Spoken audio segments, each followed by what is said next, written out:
I mean, he just knows how to make those great reads. That's right. You were listening to Radio Free Radford. I'm your host, Tristan Blake Rines, here with Aaron O'Neill. Sorry, I gotta hit the record button once again.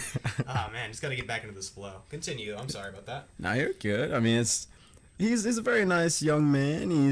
He makes his reads very right. He's very quick, very decisive, and that's what you like to see, and something you don't see a lot of, especially of like Heisman-winning quarterbacks.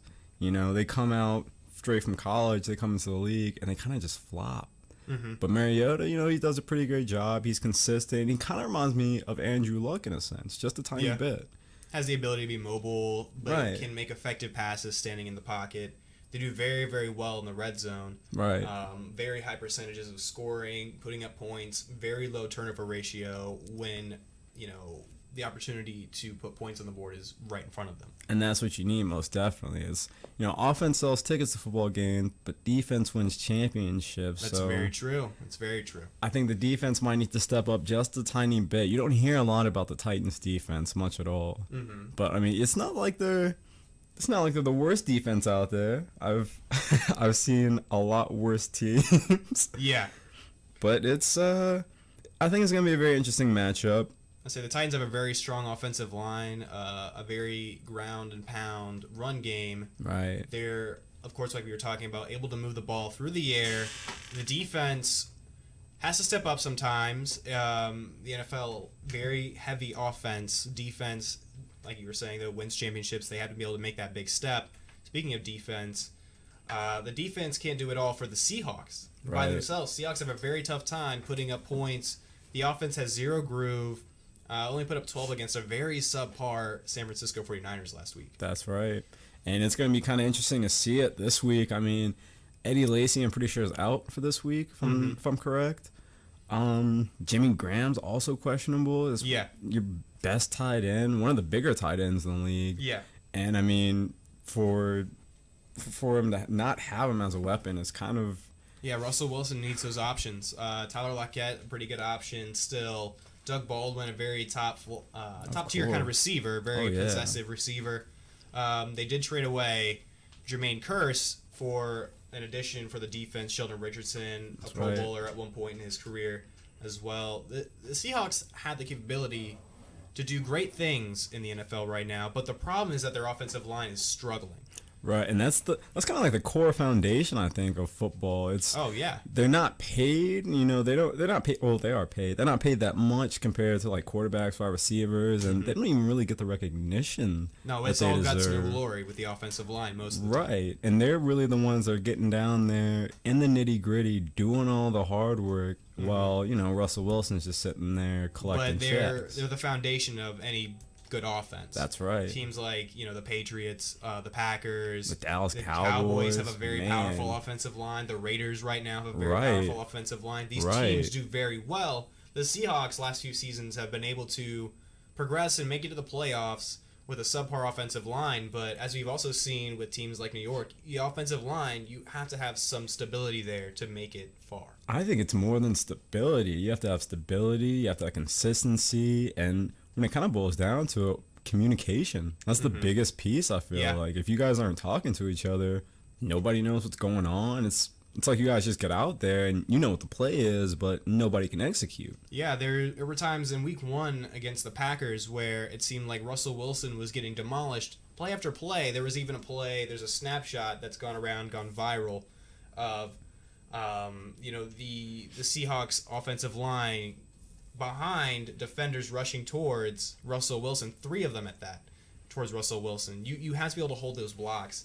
Russell Wilson isn't known for being a super proficient pocket passer, but you have, as long as you put time back there for anybody, right, you'll have results. Even with Russell Wilson, I mean, he's a quick guy. He's pretty able to make plays on his feet. Yeah, right. Like he's elusive enough to actually make the plays need be when that offensive line breaks down. Mm-hmm. However, it's at a point in time where he doesn't even have that time, that split decision to thinking. Just to be like, I need to move. Yeah. Which is, that's a huge problem for that offense. So they definitely have to step it up this week. Oh, yeah, of course. And the Titans are no strangers to a very solid front seven. Derek Morgan, Brian Arakpo, Jarrell Casey, a premier defensive tackle in the league. The secondary is getting better with Adoree Jackson, Logan Ryan, a pickup in free agency.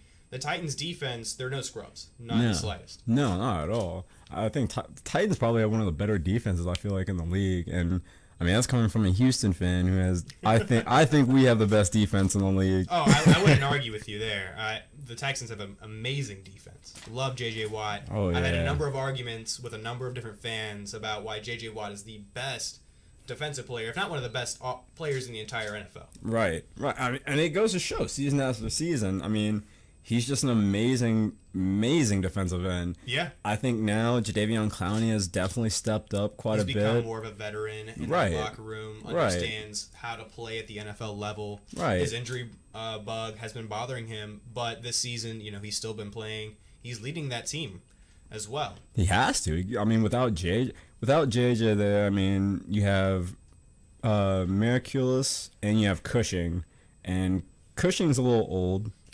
Cushing just got a 10-game suspension for this season, so you're going to be losing somebody there That in your too. front seven. That too. J.J. Watt, like I said, one of my personal favorite players. The big morale boost, having him on the field, able to get into the backfield, shut down run plays, sack the quarterback 15-plus times a season. Right. It was a big loss last year, and they still ended up on top. So with the return of this 3-time Defensive Player of the Year, this team's just getting better. Right. It's really...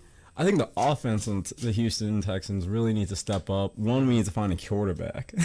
Well, That's the Deshaun biggest. Watson, they put him in there midway through the first week, and he's done okay. He beat Cincinnati. He did. Had a couple of very effective plays, but he's still a rookie, so he does have those rookie moments. That's right. I mean, everyone makes mistakes. It's not like, these guys are still human. It's not like they just go out there and they're the top tier of their sport, but that doesn't mean they're going to go out there and just be the best of the best, even though they are. It's the NFL level, and I try to break it down to people. A lot of people say they love college. Right. There's nothing wrong with loving college, but the talent level from college to the NFL, there's a huge difference. Because in the NFL, you have the top tier. You have the best of the best from every school playing in the NFL. Guys who are super passionate, have fit in very well with a lot of these teams, are incredible athletes. Correct. College, there's a big difference. In my personal opinion, I feel like there's a lack of defense when it comes to college these days. There is, just a little bit. You have games that, there's a lot of big offense, and there's not enough big defense. The only big defense I can think, or a couple, are like Clemson, Alabama, Ohio State. I think in terms of defense, because nowadays you don't really hear too much about defenses, and I think mostly it's because in the college level, speed kills. That's the name of the game now. So you'll see big Georgia Tech offenses or, Texas A&M offenses, big stuff, Auburn offenses. Yeah. People who can actually kind of spread out, get in different formations, different schemes, figure out what works. But then they become useless when they play big teams like Alabama, Clemson, Ohio State. Because Alabama's seen just that. went up and played Clemson, and Lamar Jackson projected to have some huge games, always puts up incredible numbers, but they did lose. College... The big teams, I realize, are teams with big defenses. The teams that make it to these championships consistently, Alabama, Ohio State, and Clemson. Right. These teams make it to the championship games all the time. They make it to the national championship because they know how to play defense. Right. Like I said, when I played high school, or not played high school. I played football back in high school, and I was strictly defense. I loved it, and I don't even know if it's more so just like the contact of it, or I don't know the mentality of it, but like I said, defense wins championships. It does. And if you have a nice solid defense, it kind of takes a little bit more pressure off your offense. At every level as well too. All the way from high school all the way to the pros. Right. Teams that play good defense, you shut the other team out. That reduces the pressure on your offense. Right. It actually allows your quarterback to kind of stay composed more when he's in the huddle, in the pocket. He actually can sit there and make the reads and adjustments that he needs to. And without as much pressure to have to put up 40, 50 points a game. Right. Or having to come back from something. It's like, this seems a little too overwhelming now. And you see at the NFL level teams like New Orleans. New Orleans are having trouble not just in their offensive line, but the lack of true defensive presence for the Saints has, excuse me, I'm trying to think of the word, basically excused them from the playoffs since they won the Super Bowl. Super Bowl 44. Correct. And I kind of see that too. It's a little sad too because I'm kind of a huge Drew Brees fan. Yeah, how do you not like Drew Brees? Right, and I want to see him successful. Not that he's not successful. Oh, consistent 5,000-yard passer. Mm-hmm. And has half of the 5,000-yard passing seasons all time. That's right. He's going to be a Hall of Fame quarterback. Of course. But you'd love to see him be more of a presence in the playoffs. Of course. They had the one magical season. They won Super Bowl 44 in Miami against the Indianapolis Colts and Peyton Manning that year. Right. Great game. But he's one of these quarterbacks that could end up in the conversation of, well, he's a great quarterback, some of the best all time, but we would never even put him in the conversation of greatest of all time, even though he has all these numbers. It's like the Marino thing. Right. Marino never won a Super Bowl. He got Correct. there once. Correct. Didn't win. That's the difference between Drew Brees and Marino, in my opinion. But that's basically how it comes. What it comes down to is how many Super Bowls do you win? Even appearances make a big difference. Right. No, I definitely understand because it's like the same thing. I actually had a conversation kind of similar with my friend not too long ago about Joe Flacco. Yeah. Joe Flacco, just like Drew Brees, one of the greater quarterbacks, or were one of the greater One of the better quarterbacks. quarterbacks in the league. Right. Yeah. And it just boils down. He's only he's been to the the championship once, twice. Been to the Super Bowl once. Been to many playoff appearances. Right. Very strong teams. Baltimore is a very strong team. I think they can make the playoffs this year. It comes down to good quarterback play, but it also comes down to solid defenses. The Baltimore Ravens are known for having solid defenses, which also help carry teams. That's If right. your quarterback isn't up to par. That's Trent Dilfer won the Super Bowl with the Ravens, their first Super Bowl, and he's not a Hall of Fame quarterback. And many people will agree with this, unless you're Trent Dilfer. But he's not a Hall of Fame quarterback. Is not nearly one of the greats of all time. Rex Grossman even made it to the Super Bowl with the Bears. That's true. Not a great quarterback. I would say not at all a great quarterback. But big defenses can lead you to championships. So that's that's a really big part of the discussion today. Offensive line, though, huge. Now we can touch on the giant problem in New York right now. Speaking of offensive lines, Yeah, they need to improve. I saw a rant today. One of the unless you're a Giants fan, looking at this from the outside, it's comedic watching. Right. It was a 98.7 host from New York with ESPN, and he went on about a minute and a half rant about how bad this offensive line is, about how people are trying to make excuses for how bad the offensive line play is, and throwing all these statistics. And one of the quotes that I loved was that he goes, "I've been watching football for 40 years. When I tell you the offensive line is bad, they're bad." And NFL fans realize this.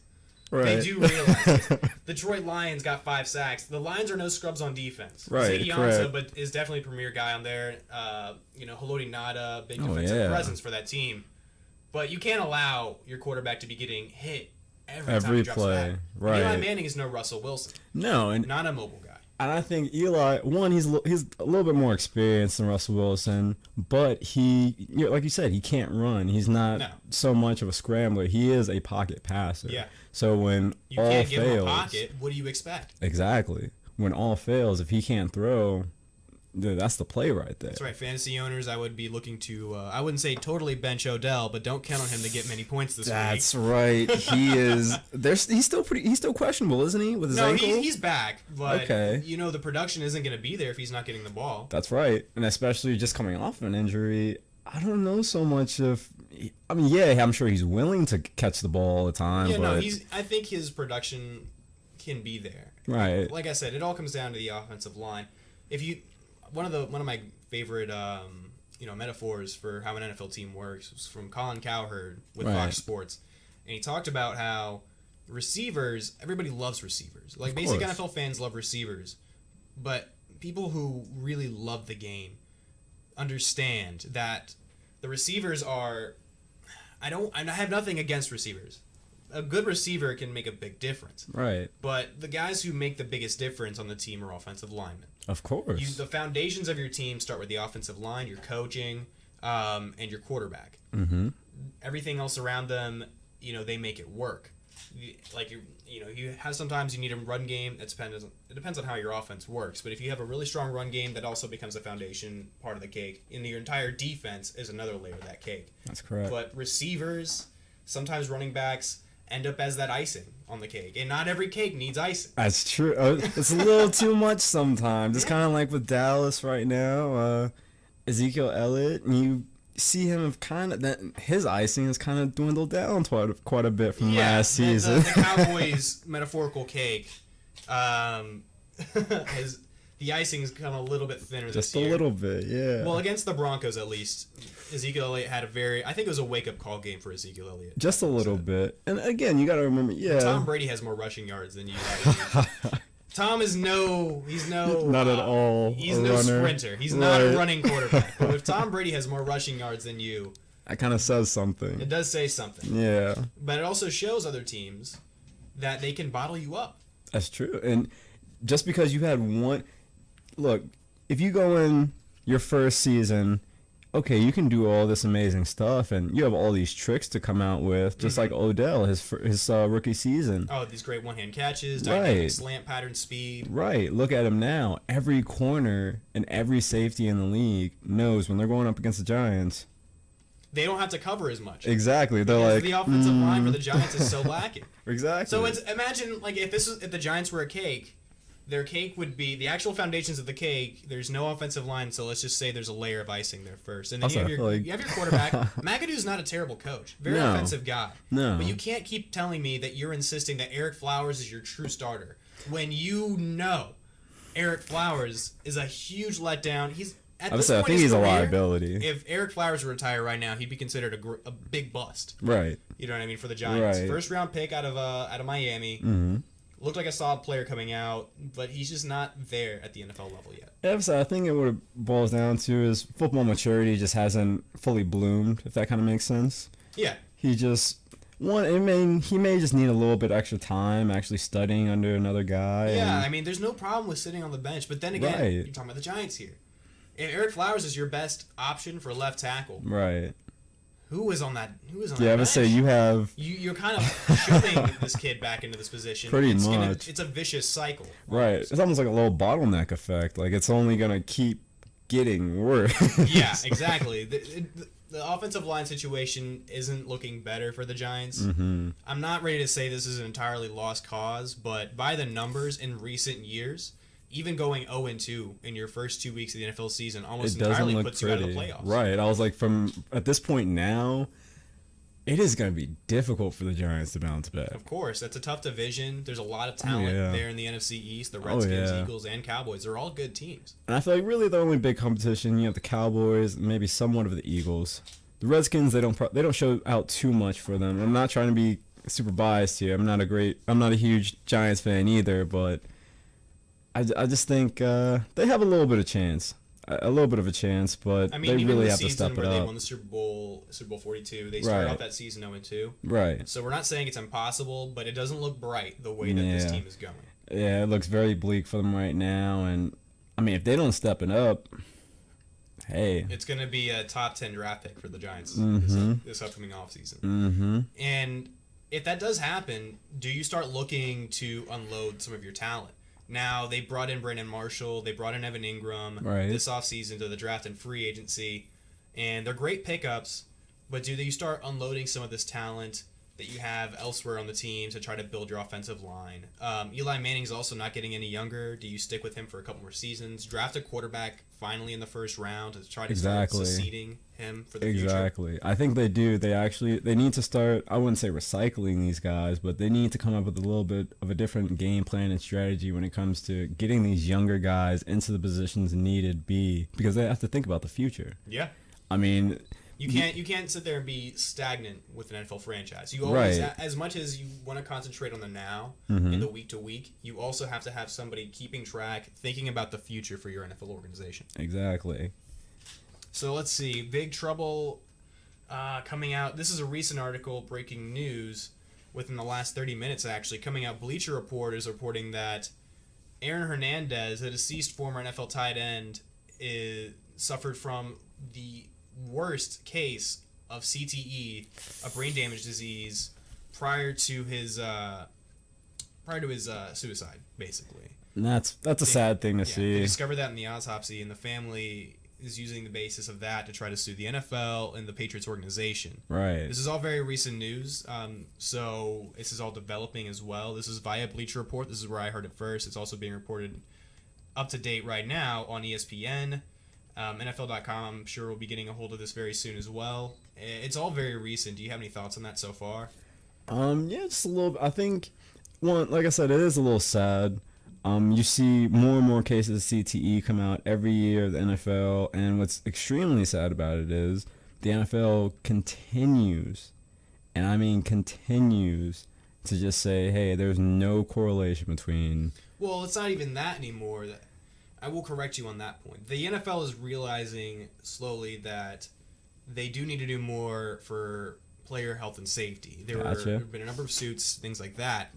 The equipment every year seems to be more geared towards player safety, which is a good thing. Right. But the NFL, I'm just understanding, I'm not trying to discredit anybody or refute anybody's claims, anything like that. But the basis for the potential lawsuit against the NFL and the Patriots organization, because of this CTE, Hernandez played for a number of years before. He played in the NFL professionally. Played for the Florida Gators in college. Right. I'm sure he played high school football as well. Mm-hmm. You have to imagine that this isn't necessarily the NFL's fault. Players understand going into this game. There is a risk. There's a real risk of brain damage. That's and right. There's a real risk of long-term effects down the road after you retire. Not only that, it also kind of goes back, like you said, like, yeah, he played college ball, he played high school ball, I'm sure. I'm sure he's been playing since he was about like 5 or 6. I know I've been playing. A lot of these guys start out very young. Right, so it starts. Andrew Brandt this is what I'm also seeing on Bleacher Report as the moment progresses. Aaron Hernandez probably played football for 12 to 15 years. 3 were in the NFL. Causation always an issue. Now, like I was saying, these might not have all happened in the NFL. It also comes down to player safety, of course, and it's crazy because you think about it. Some players, there are reports, a number of guys, retired players, also say I had my bell rung a number of times when I was playing the NFL, but I want to be out there, you know what I mean? Right. It happens. Or when you're going into college, I want to get these looks from the NFL, high school, I'm trying to get recruited. You just stay in these games, even though you know there's something wrong. Right, and it's a huge, it's kind of a little bit bottleneck situation in itself also, because you have all these high school coaches who are kind of pressuring these young men to be the best that they can be. Not in the sense that just because these coaches want to win, but these players also want to win. Yeah. This is their passion. They've been doing this since they were kids. They love it. I love the game. I've had a few concussions, and there's a few times I've been hit pretty hard and been like, hey, I'm just going to stay in an extra play or two. Now I'm a little older. I see that's probably not the best decision I would have made, but it's when it comes down to it, in the heat of the moment, that glory, everyone wants to achieve that glory. But you have to understand, this is a violent game. That's right. It's a very violent game, and there are risks. People, you suffer a number of injuries playing the game. There's real risk playing in the NFL, playing football at all.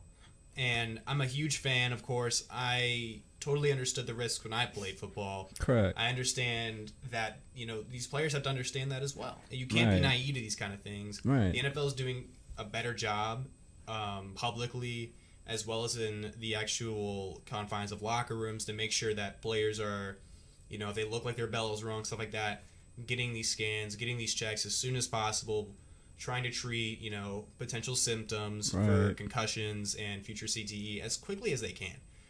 They're trying to do a better job. But at a certain extent, there's only but so much you can do. Like I said, a number of players, retired players, have also said things like, I knew I got my bell wrong. It didn't look like it did, but it hurts. Yeah, I say it hurts. And I just decided to keep playing because, the game meant more to me than my health. Right. It does happen in the NFL. It's a sad thing, but it does happen. So we can also move on here in a moment to, the Browns and the Indianapolis Colts. I have a few things to talk about regarding that game. All the hits. Radio Free Radford. Tristan Blake Rines here with Aaron O'Neill. You're listening to Radio Free Radford. This is the Rines Report. We're going to be talking about the Browns and the Indianapolis Colts right about now. So, what are you thinking about heading into this game? It's already been confirmed that Andrew Luck is not supposed to play this week, which is sad. For the Colts. So sad. It's unfortunate for the Colts and the fans. Right. The word coming out of the locker room is that the Colts, of course, they want to win the game. Of course. I feel like in the NFL level, you don't ever want to lose a game. But, the morale is that they're going to try to do their best to possibly win this game. This is, in comparison to the other games they have played against, the Rams and they've also played. I can't remember who else they played week 2, but I remember they played the Rams at one point. They're trying to succeed still. Correct. Try to put themselves in a good position. This is Correct. a division where it's still winnable for anybody in. Jacoby Brissett, former Patriot, just got traded over recently, is supposed to be starting this week as well. I think personally the Browns get the win this week, man. You think? I really do. I think the Browns, they go against this weak Indianapolis, team. The defense is lacking. The quarterback situation is, Yeah, I was about to say their DB cloudy. situation definitely needs to step up. It's something that's a little. It's always been a nagging issue for this team. Yeah, and right now it's, I think, even less than mediocre. And at the same time, like you said, with Brissett coming in, he kind of needs the defense to step up in the sense that I'm new to this organization. I'm new to this program. I don't know how all of this works. So I'm looking to you guys for that little bit of support and that little bit of guidance to, try to help me integrate into the team. Yeah. I mean, if the defense can step up this week. Because, Scott Tolzien, the other quarterback who played week 1, Right. It doesn't look like they're going to be able to win games with him. So they go to Brissett, who had some success in New England.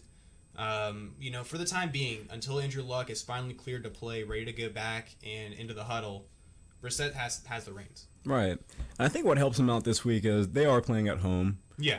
Which, for the Browns to come down to Lucas Oil, that's a huge venue to play at. Yeah. One of the more demeaning ones I feel like to play at, or demanding ones to play at, I'm sorry. When it all boils down to, their defense just really has to step up. Their front men are doing exceptionally well. Yeah. Their front four, they are locking it down. Mm-hmm. It's just that DB situation. Everything behind them, especially the linebackers, you got to step up.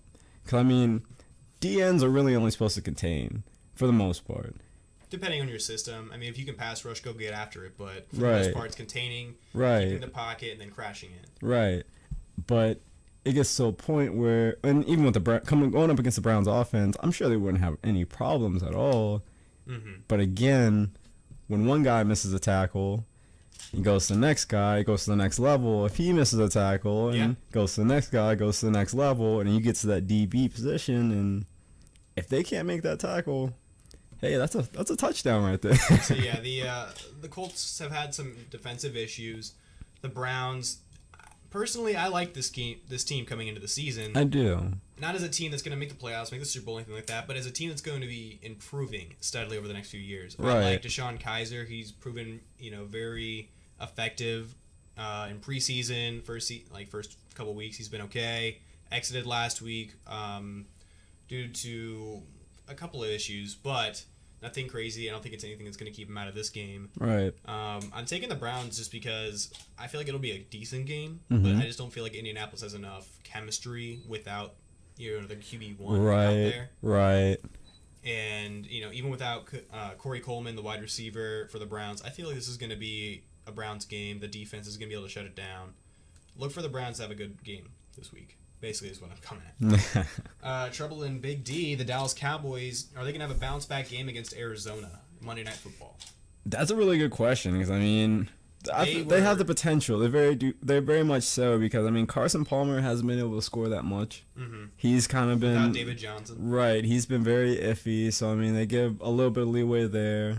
Hopefully, it should push them to be a little bit better. Mm-hmm. The bigger thing I'm really excited to see this weekend between this matchup is Dez versus Patrick Peterson. Yeah. That's Dez has been having some trouble the first few weeks. He getting has. the ball and I think that's that old age coming back up to him. well, he's not even terribly old. He's just playing these top tier cornerbacks. Right. And like Aqib Talib, Chris Harris, Right. Janoris Jenkins, and now he's playing Patrick Peterson, Tyrann Mathieu. He's had a nice slew of games set in front of him. Right. And it's not making Dak Prescott's job any easier. Not at all. I've said they've been struggling very well. Like there's almost, I would say, no chemistry between them. It seems like they're just kind of out there, Dak's just like lobbing it almost. Yeah, I feel like it's a matter of also Dez has been having a tough time getting off of corners. That too. When it comes down to route running, Dez is an amazing athlete, great hands, but you have to be able to run routes. Your quarterback has to know exactly where you're going to be, break off of these corners. and be able to pick up more yards. And if you take out Des Bryant like the Broncos had the opportunity to, you reduce the passing game, then you just focus on the run game, and you have games where Ezekiel Elliott doesn't even get 10 yards. That's right, and that's really Denver sad. Broncos, Yeah, very top tier defense, but the Cardinals defense, they have a number of weapons as well. It's They not do. that they're incapable of having games like that either. correct. And also going into it, I think this is more so just going to be a battle of the wide receivers in this game. Mm-hmm. To be honest, you got Larry Fitzgerald, who I think is an amazing Cardinal. And I think it's great that he stayed in that organization for so long. They've given him the opportunity, and he's like, hey, I'm just going to run with it. Yeah. So, I mean... He's going to be a Hall of Famer one day. Oh, I hope so. He has to be. Yeah. He has There's to no way be. he's not. The numbers he has, the things that he's done for that organization on and off the field as well. Right. He's a great player. I had a Larry Fitzgerald jersey at one point when I was a little younger, so I have a very high, status mentally for Larry Fitzgerald. Right, most definitely. He's just a guy who you see his face and you think, this man, he's been loyal to his franchise. I mean, he does so much off the field with so many organizations, so many charities that you see him and you're like, man, he's Superman, isn't he? Mm-hmm. Then you see him go on the field and you see him make spectacular catches. Like, he was the original Odell Beckham Jr. for me. Yeah. I remember watching him as a kid. Then it was Fitzgerald. Now it's Odell Beckham with these insane one-hand catches. Right. Jarvis Landry, a number of one-hand catches as well. In this game in particular, though, I'm expecting Ezekiel Elliott to have a very solid game on the ground. I feel like Arizona, the defense bites them around bullet as the offense isn't able to keep up and move the ball. Dallas, That's right. Their defense, no slackers. Mm-mm. Sean Lee, DeMarcus Lawrence is playing very well. Taco Charlton is coming into his own so far. He is. He stepped up quite a bit. Not as bad as I thought it was going to be this year. With Nolan Carroll and Byron Jones. The team is actually pretty good. They need to be able to play consistently, though. You can't have weeks like you did against Denver. Exactly. Like, I can understand where you come in a little bit of misfortune every now and then with the team, because sometimes part of the game is luck. Mm-hmm. A little bit of the game, like maybe about 7 to 10% of it. The rest of it, you have to be able to execute on every play. Everyone has to do their job. If even one guy messes up, if a wide receiver is supposed to block a corner, he kind of half blocks that corner. If the run's going to his side, I mean, that's a broken down play right there. Exactly. I mean, all he has to do, if he holds him for 1 or 2 seconds, that's a touchdown. Mm-hmm. So I think it's definitely a collective effort here, and if the Cowboys don't kind of step up that way, like I said, with that communication, especially between Dak and Dez, I don't know what's going to be going on. Yeah, see, the Dallas defense, I think they'll be able to neutralize Carson. I think Dak will have a pretty decent game, minus Dez Bryant. I feel like he just has to be able to figure it out offensively. Right. And he still has Jason Witten there. Yeah, Jason Witten's still a solid amazing. Pro. The offensive line is still there. I'm thinking Ezekiel Elliott has a 100-plus rushing yard game. Also gets involved in the passing game as well this week. Look for this Monday Night Football game to be more of a Cowboy-centered game, not very even. Right. Love it. Your new favorite station. You like it, I love it. You like it, I love it. This is your man, Flo Rida. All the hits. The New River Valley's hit station. RFR. Radio Free Radford. All right, now we're back. This is Tristan Blake Rines here with Aaron O'Neill. Let's talk about Tom Brady's amazing Week 2 performance after having a very rough Week 1 against Kansas City Chiefs. The defending Super Bowl champions, Super Bowl MVP Tom Brady came out with 447 passing yards. Jeez. And a solid 9 rushing yards. That's a lot for him. Yeah, exactly. That's a It's a lot lot for for him. Tom at 40 years old, man. I couldn't imagine rushing for 9 for a yard Right. in the NFL right now. That's a lot of work. And I'm pretty sure I'm faster than Tom Brady is. I'm pretty sure you're faster than Tom. For Tom to run like a good 10, 15 yards, he's got to think about it. It's a process. Yeah, it's the play literally has to break all the way down Right. for him to be able to run in the open field and say, "Oh, I got this first down. Let's go get it." But he had a great performance against the New Orleans Saints last week. Do you think this, keeps going throughout the rest of the season? This week they have the Houston Texans, very tough defense. Very tough Your defense. Texans. How do you think that the Patriots fared this week? They're going to be at home against this tough Texans team. Being at home, I think they have, such a tremendous or better opportunity and actually handling the ball, then again, I mean, we're talking about Tom Brady here, and as me being a Houston fan, I'm not the biggest Tom Brady fan out there. I feel like if you don't like the Patriots, there's still a small hatred. I A wouldn't little know. bit. But I have to give credit where credit is due. Tom Brady is an amazing quarterback. He just knows how to step up. He's had that experience for so long that it comes so naturally to him. Yeah. He doesn't have to think about it. Like, the only thing he has to think about is running every now and then if On he occasion. has to. Yeah. That backfield is pretty solid with Deion Lewis, Mike Gillislee, Right. Rex Burkhead, as well as James White. Right. The backfield's pretty good. The receiving core, even without Julian Edelman, I would say without Julian Edelman you still there. have Rob Gronkowski. Hopefully he gets some time this week. Hopefully he recovers. He had a little bit of a groin problem against the Saints. I would say he needs to kind of stay healthy. Yeah, that's always been the problem with Gronkowski. But you have Brandon Cooks, you have Chris Hogan. This offense is still very effective. The offensive line has their moments, but it's still an effective offensive line as well. Right. And I mean, even going behind the scenes, Belichick knows what he's doing. Yeah. I mean, every now and then he might have a few slip-ups, but he has that One of the football greatest coaches mentality. of all time. Exactly. He's there for a reason. He just knows what to do. Exactly. And if he doesn't, he's like, hey, Tom, go do what you're supposed to do. Go make it go. Just make it Right. go. Just make it work. Well, the coaching staff's very good for the Patriots. After that week one, the hip check, I think it took pressure off of them to think that, okay, we don't have to have a 16-0 season. The Right. media will stop saying we're going to be this undefeated team all year. Right. I think it wasn't necessarily a bad thing. So, And I think for them it's kind of hard right now. They have the huge hype of being Super Bowl champions, almost back-to-back seasons. They are such an elite team that, again, like I said, I'm not the hugest Patriots fan, and I think anyone who isn't a Patriots fan harbors just a tiny bit of hatred for them. at least over the last, 17, 18 years. Something like that, yeah. It's the status of the Patriots just don't lose. The AFC Right. goes through the Patriots. And Right. as a Texans fan, you know this. They've played the Patriots a number of times. At least twice a season. Yeah, if the quarterback play was even better last year in the playoffs, it would have been more of a game. The Houston Texans even could have beaten the Patriots. There were too many slip-ups in that game. Exactly. For my liking. Right. But that's where it comes down to, where every other team is slipping up here and there. The Patriots like, hey. Even through the mistakes, they seem like they Right. can get some control there. We've been here before. We know what we're doing. We're just going to act like we've done it like a million times, like we have in practice. So Yeah. let's just get out there, execute. No one's going to stop us. And I feel like I said, I'm not the hugest Patriots fan, but I have to give credit where credit is due, where you have a team that's so solid, not only in a quarterback, but from every level, the quarterback, the offensive line, the defense, all of it, the coaching staff.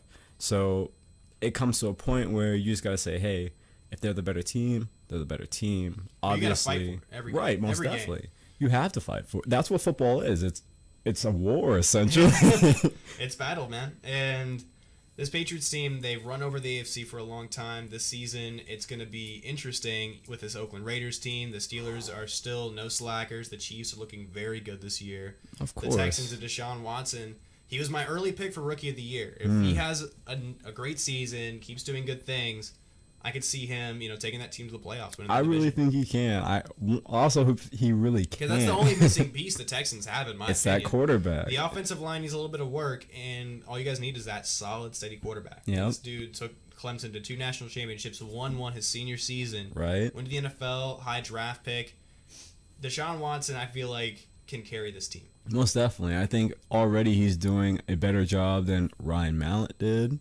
Ryan Mallett, for us, not saying that he wasn't horrible for us. He was a little bit more consistent, but I think right now Deshaun Watson has very high hopes for this Houston Texans team. And Yeah, Brock Osweiler was a kick in the salary yeah, cap. Brock Osweiler was literally, I think, 2 steps back for the Houston Texans. Yeah, poor Brock Osweiler. You know what? I mean, like, he got his money. He's Right. getting paid. I was about to say, I Regardless, can't he's hate still on getting him. a ton of money. He's making more money than I am. He's making more money than I think I'll ever see at once. I mean, hell, unless someone wants to pay me $17 million to keep talking. That would be great. That would be that's you Can I know, just quit school right it now? just keeps fulfilling my dream. But no, the Texans are, like I said, one step away from making a big push, making a big jump. They've always been in the playoff. Well, not always, but they've been in the playoff picture pretty recently. Quite consistently recently, yeah. Over the last few years, even making wild card, winning the division a number of times. They've been present. The only thing that's missing is that quarterback play. The defense is all there. Right. The receiving options. You have weapons there. Lamar Miller's not a bad I would say running back. Lamar Miller. I think he's one of my favorite wide receivers right now. I'd say he's a running back, but he's Well, he's been putting up some receiving yards, quite a few. a little bit. But DeAndre Hopkins, you have Of Fuller. course. It's a good team. The quarterback play just has to improve. The offensive line has to improve as well. But they're going to be there. Let's see. We can talk about now. What are we going to talk about this time? Let's see. What was I thinking of? I had something right here. Oh, it's right. We're going to make picks. That's what we're going to do. That's right. Predictions last week. I went 9-5. I think I did okay. Had a nice little streak going there as I went through. I was like, yeah, I'm going to keep doing this. I got the Patriots game exactly right, scoring-wise, so I felt pretty proud of myself. But tonight, that's right. We're going to cover the LA Rams and the San Francisco 49ers.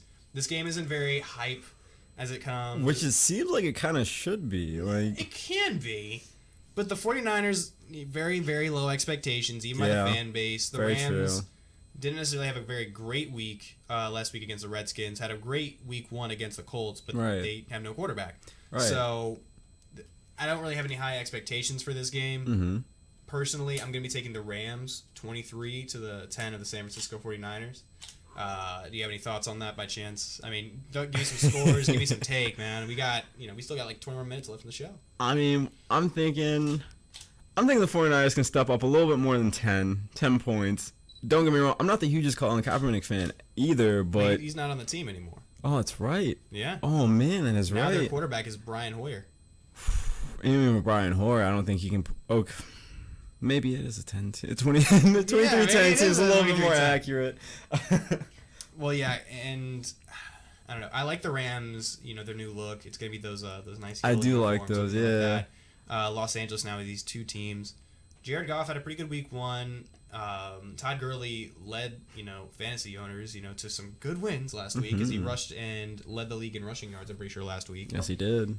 So I think the Rams are going to run away with this one, ground and pound it all the way out. So San that- Francisco, their defense, without the only big piece they have is Navarro Bowman. Yeah, San Francisco's never really had that much of a solid defense. I think. Well, he's not in the last few years. Yeah, I would say quite recently they've been kind of slacking. I think the last time they actually had a solid defense So, yeah, ever was since they imploded. right. They lost Justin Smith, Right. Alden Smith. They lost Jim Harbaugh. They lost a number of key players. Mm-hmm. And this team is still looking for its footing. They hired Kyle Shanahan, offensive guru, this offseason. Which should help them quite a bit. I mean, he somewhat turned around Washington, somewhat. It helps lead the Atlanta Falcons offense to the Super Bowl last season. Mm-hmm. So, I don't know. We'll see where this keeps going. I think San Francisco has an opportunity to keep getting better. It's a work in progress. John Lynch, the new GM. We'll see what happens with San Francisco and the LA Rams tonight, 8:30 on NFL Network. Every Thursday night, NFL Network has some pretty interesting games, so keep an eye out for them. 9:30 a.m., the London games for the NFL start this week as well. Baltimore and Jacksonville kick off at 9:30 in the morning, CBS. What are you thinking here? I don't know. That's gonna be kind of a tough game too. And I mean, to see it in that type of venue would be awesome. I Wembley imagine. Stadium. Oh yeah. Well, it's beautiful. Oh man. I say the Jaguars have a I would nice say little the- contract out there, so they play every year. I think the Jaguars might take that one. You think the Jaguars over Baltimore? I think so. I think you're going to pick up the upset, huh? Yeah, just a little bit. It's nice to root for the underdog every now and then. Sure, yeah. But that's not the way that works for me. So, Baltimore 26-9, that's my pick. We're going to start off with the NFL Sunday 1 p.m. games. We have Denver and Buffalo. What are you thinking? I'm thinking Denver's definitely taking that. Denver? I don't even. Buffalo would be lucky. I feel like if they put up anything. Yeah. So I'm That's taking. basically the way I have it scored out, too. Right. It'd be like, what? I'm saying they're getting skunked. Skunk? 21-0. Ooh, 21-0. I've got it. I wouldn't say 0, but I do have 24-7. I think Buffalo moves up the field at least once to put up points. I can LaShawn see McCoy that. breaks out a run or something like that. I can see But this that. Denver defense, man, they're harsh. They're too solid. Yeah. Too solid. When you have DBs that can step up like Akeem Talib all day, like what else are you doing? When when you have linebackers like Von Miller on the outside just waiting for you to run around that end, like, come on. What are you going to do? You can't do much. You can't run the ball. You can't throw the ball. Yeah, it's going to be a very tough day for Tyrod Taylor, Virginia Tech, former quarterback. Let's see, Pittsburgh at Chicago. What are you thinking? Pittsburgh definitely takes that. Yeah, I'm taking Pittsburgh 20 to Chicago's 13. Glennon needs a little bit more love. Just a little receivers, bit. Keep dropping the ball, man. But no, I feel like it won't be a runaway game for Pittsburgh, although it has the potential. I think it's a one-score, one-touchdown game. Pittsburgh I think it most definitely does. Chicago. Let's see, New Orleans at Carolina. I'm taking the New Orleans Saints 31 to the 20 of Carolina. I think it's going to be an upset. New Orleans gets the first win of the season in Carolina's house. That would be awesome to see. It would also be pretty great to see Carolina kind of bounce back from their disappointing loss of a season last season. Yeah. It would, because I feel like after Cam Newton had an MVP season 2015, and then 2016 was kind of pedestrian. Yeah, it really dropped off, and it kind of showed in his playing afterwards. Like, the chemistry with the team is kind of fallen off quite a bit. With the loss of Josh Norman. Right. But that can't be the one piece you lose, and that's it. Because this Carolina team, still on paper, good team. That's what I'm saying. Christian McCaffrey is having a really good campaign so far as a rookie, so we'll see how that pans out. Week 3, excuse me. Tampa Bay at Minnesota. I'm going to be taking Minnesota. Last week I took Minnesota over Pittsburgh, but then I didn't realize until the very last minute that Sam Bradford wasn't playing. Playing this week, I'm going to take Minnesota in a very close game over Tampa Bay, 27-24. Yes, I think that one's going to be a very close one. I'm a huge Mike Evans fan coming out of Texas A&M, so... Fantasy owners love Mike Evans. Right. He's a powerhouse, man. He's 6'5", has good route running skills. Catches everything. Yeah. Everything. Jameis Winston. If I was throwing to Mike Evans, I feel like I'd at least get a few touchdowns. At least. He's guaranteed at least 10, 15 yards every play if he throws it to Mike Evans. Just about, yeah. Let's see. Cleveland at Indianapolis. I'm going to be taking, of course, like I said, Cleveland. I think they're going to have a pretty good game. They're going to have a pretty good game in Indianapolis. Going to be going 20-3. What are your thoughts? Sean Kaiser's definitely going to have to step up. Brissett's also definitely going to have to step up. I'm going to have to take Indianapolis in that one. Indianapolis, what are you thinking score-wise? Score-wise, I'm thinking that's more going to be kind of like a 20-14, maybe 27. I think Indianapolis I've got Cleveland going 20-3. Being home, I can see Indianapolis kind of stepping up a little bit. Because they do have a pretty great fan base. Mm-hmm. Not so much as like the Eagles where you can go to Lincoln Financial and... if they're winning a game, everyone's happy. But if they're losing a game, they're like, all right, let's just leave halfway through. Indianapolis has actually, I think, a very great fan base. Yeah. Make the team sometimes. I think so. Let's see. Miami and Jay Cutler at the New York Jets at MetLife. What are you thinking? I'm going to give that one to New York. You going to give that one to the Jets? You think the Jets pulled the upset, huh? I think so. Fun fact, the Jets were the only team this season that not be favored in a single one of their games. Really? Oh, man. It's... Well, I mean, this is already one of the seasons where the Jet fans are like, all right, let's see how high of a draft pick we get. I see that. I mean, the quarterback situation, the entire offensive situation, that being said, is very pedestrian. Right. So we'll see how that goes. I've got Miami taking it 23-9 of the New York Jets. Houston at New England. What are your thoughts as the Houston fan? And then I'll give you my take.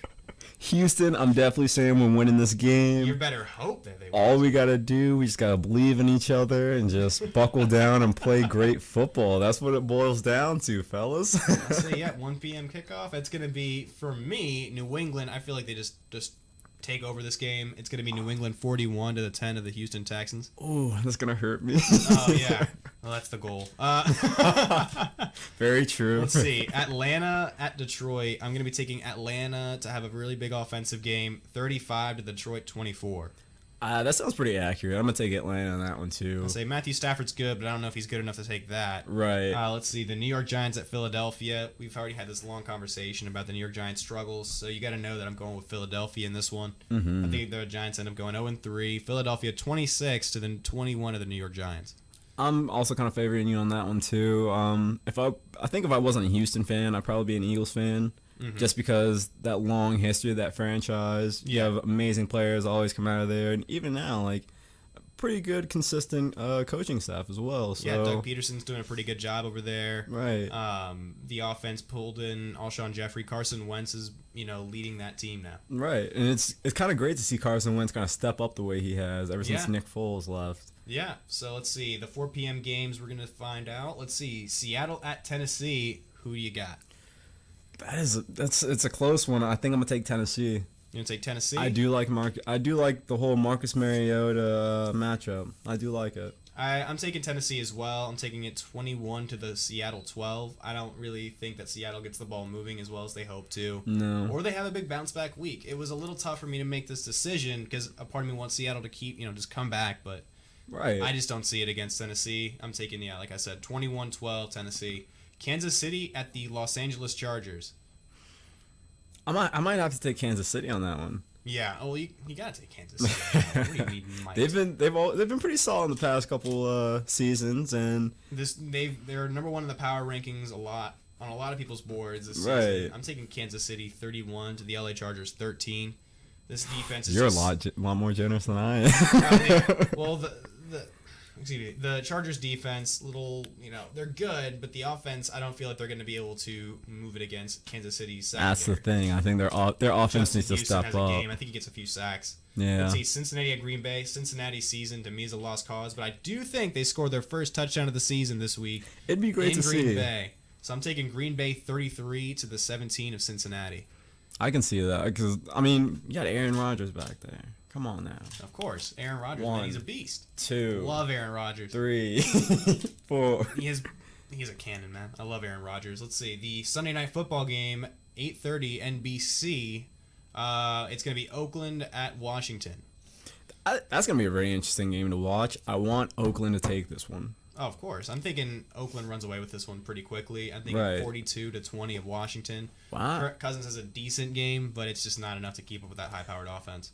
I don't think so either, and it's coming into question now if Kirk Cousins even really wants to stay in Washington. Yeah, this entire offseason, that was a big topic of discussion. Yeah. We're going to have to find out as the season progresses what happens with that situation. I remember after RG3 left, Kirk Cousins was very excited to step up there in that position, and, he had a lot of fun with it, but now it's... There just has to be some disagreements, maybe not coaching-wise, but it might just be something upper management, GMing, ownership, something of that sort. And then finally, the Monday night game. I think I've already expressed my thoughts on this one. 8:30 Monday on ESPN. Dallas at Arizona. That's a tough one too. I don't like to say it. I'm gonna take Dallas. You gonna take Dallas? I'm gonna take Dallas. So am I. I'm gonna be taking Dallas 24 to Arizona's 13. Now, since you're going to be one of our new hosts next week, how about you give us the thoughts on your show coming in? You're excited about Radio Free Radford, I'm sure? Oh, right, most definitely. One, thanks for having me as a host and giving me my own show. It's pretty great. Of course, we'll be covering anything from sports to politics, am I right? Yes, sir. I'm going to try to cover a little bit of both. Hopefully I don't dive too much into politics and kind of get lost in my mind about it. But well, you'd be one of the hosts that we have that does politics as well, so there's nothing wrong with doing it. I guess on the realm of political side and sports side, we can talk about, the whole Colin Kaepernick thing. And even now it's still a huge controversy, and I get it. I do. It's on one side, it's hard. You understand the devil's advocacy part, and I feel like a lot of people are in that position where you see that it's like, it's very disrespectful to veterans, but you also have to understand this isn't intended to disrespect the military. It's a stand, for social injustice. Right. It's kind of, it's just a way of saying everyone else has their freedom, but when it comes down to me or people looking at me having that same type of freedom, I get it. He feels like he doesn't get that same equality. Mm-hmm. Even with him kind of even not fully being African American, it still kind of hurts. It just hurts a little bit. I understand the perspectives of it. Right. Like I said, personally, I don't know if I've had, a number of things happen to me that are, racial bias, stuff like that.